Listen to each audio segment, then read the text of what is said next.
Президент США Барак Обама посетил районы страны, пострадавшие от торнадо, и призвал всех американцев помочь пострадавшим. Мощный взрыв прогремел 25 июня в престижном районе нигерийской столицы около торгового комплекса. В связи с этим президент прервал свою поездку на саммит Африканского союза в Экваториальной Гвинее и вернулся на родину. Что расплавленная резина с поднявшихся шаров капала на уже горящих людей. В результате пострадали более 150 человек, которые были размещены в местных больницах. Президент Армении Серж Сарксян уже посетил пострадавших в одном из госпиталей. Он пообещал, что власти страны сделают все для оказания помощи жертвам несчастного случая. Зону стихийного бедствия в Приморских Альпах посетили президент Французской республики Франсуа Олланд и министр внутренних дел Бернар Казнев.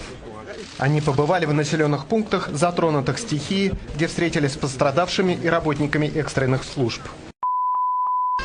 Император Японии Акихито с супругой Митика посетили в среду эвакуационный центр Будакан неподалеку от Токио. Они впервые лицом к лицу встретились со своими подданными, пострадавшими в результате землетрясения и цунами.